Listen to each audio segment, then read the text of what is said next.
Lockdown 5 के बाद अब अनलॉक 1 का ऐलान हो चुका है। अनलॉक से मतलब है कि जिन गतिविधियों पर रोक लगाई गई थी उन्हें अलग अलग चरणों में दोबारा से खोला जाएगा। केंद्रीय गृह मंत्रालय ने शनिवार को देश के कंटेनमेंट जोन में लॉकडाउन 30 जून तक बढ़ाने की घोषणा की। नई गाइडलाइन को 3 फेज में बांटा गया। फेज 1 में है कि 8 जून से सभी धार्मिक जगहों, hotel, restaurant, hospitality service, shopping mall को खोलने की अनुमति होगी। इस संबंध में केंद्र सरकार जल्द ही गाइडलाइन जारी करेगी। फेज 2 में राज्य और केंद्र शासित प्रदेशों के साथ सलाह करके दूसरे फेज में स्कूल, कॉलेज, शैक्षिक और ट्रेनिंग संस्थान खोले जाएंगे और फेज 3 स्थिति का आकलन करके international air travel, metro rail, cinema hall, gym, swimming pool, entertainment park खोले जाने की तारीख तय की जाएगी। सबसे राहत की बात यह है कि 2 राज्यों के बीच और राज्य के अंदर लोगों और सामान की आवाजाही पर कोई पाबंदी नहीं होगी। इसके लिए अलग से कोई अनुमति या परमिट लेने की जरूरत नहीं होगी।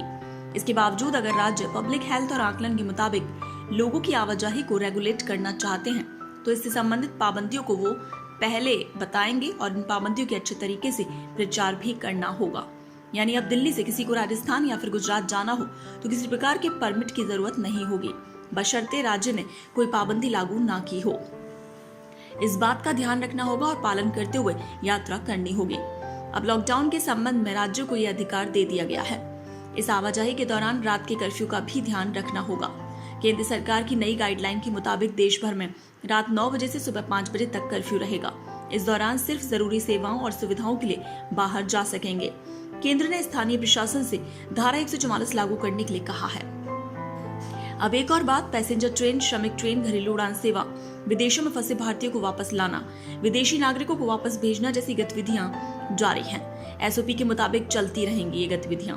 कोई भी राज्य पड़ोसी देशों के साथ क्रॉसलैंड बॉर्डर ट्रेड के तहत आने वाले सामान की आवाजाही नहीं रोकेगा। आइए अब आपको संक्रमित क्षेत्र की पाबंदियों के बारे में बताते हैं।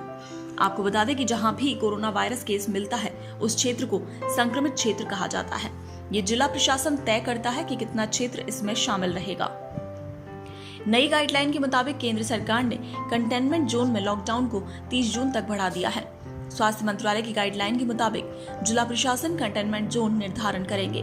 कंटेनमेंट जोन में सिर्फ जरूरी सेवाओं की इजाजत रहेगी।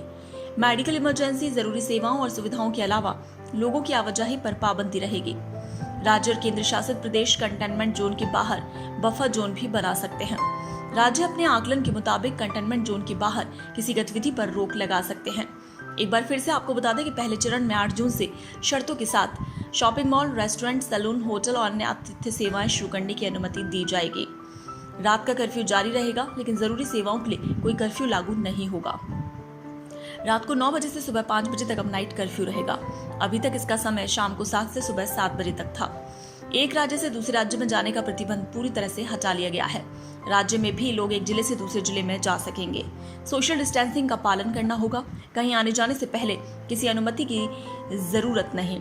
दूसरे चरण में स्कूल, कॉलेज, शैक्षिक प्रशिक्षण संस्थान खोल दिए जाएंगे। हालांकि ऐसा केवल राज्य सरकारों और केंद्र शासित प्रदेशों के साथ साथ स्कूलों, बच्चों के माता पिता और अन्य संबंधित पक्षों से विचार विमर्श के बाद ही किया जाएगा। और तीसरे चरण में स्थिति के आकलन के आधार पर अंतर्राष्ट्रीय उड़ानें, सार्वजनिक परिवहन और मेट्रो रेल शुरू करने पर विचार किया जाएगा। तीसरे चरण में सिनेमा घर, जिम, स्विमिंग पूल, मनोरंजन पार्क, थिएटर, बार के अलावा ऑडिटोरियम और असेंबली हॉल तक को भी खोलने की अनुमति मिलेगी। ब्यूरो रिपोर्ट, पत्रिका टीवी।